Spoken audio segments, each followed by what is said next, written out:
Перебои в водоснабжении на улице Чернышевского для жителей Дядькова стали уже традицией. Стабильно 2 раза в год. На улице проживает более 70 человек. Жалуются и на качество воды. На сегодняшний день проведены работы, то есть подготовлена проектно-сметная документация. Цена вопроса 330 тысяч рублей. Спасибо правительству. 70% правительство нам поможет, 30% мы находим у себя в бюджете.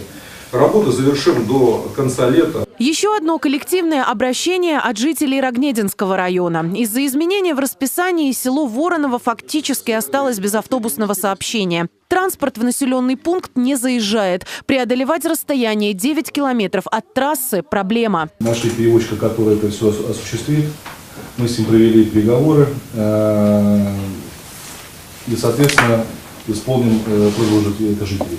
Внесем в реестр изменения и новое расписание. Обеспечение жильем детей-сирот – одно из приоритетных направлений в работе регионального правительства. В минувшем году 300 ребят получили ключи от собственных квартир. В 2018-м еще 420 человек станут новоселами. В Брянской области большинство квартир приобретают на первичном рынке. Это очень важное такое направление федеральной власти. Ну и, конечно, из местного бюджета тоже большое количество денег. Это вот если брать, вот, как бы сравнивать субъекты, то в Брянской области традиционно и в прошлом году, и в этом году, конечно, на это очень важное внимание обращается. Областной центр прирастает новыми микрорайонами. Ведется комплексная застройка старого аэропорта. Местным жителям не обойтись без нового детского сада. На сегодняшний момент уже часть построена, уже есть 2 этажа.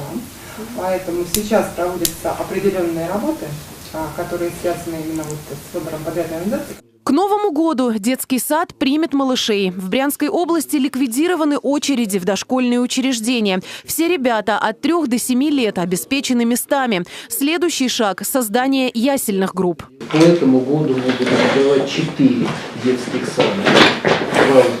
2 в Брянске, и еще будут 2 в районах. Это в Камарич и в Почке. Мурат Зязиков акцентирует, ни один вопрос не будет снят с президентского контроля, пока полностью не решен. Вопросы различные, вопросы и социальные, вопросы обустройства населенных пунктов, вопросы местного самоуправления, вопросы, которые предыдущие проходили, приемы, они держатся на контроле.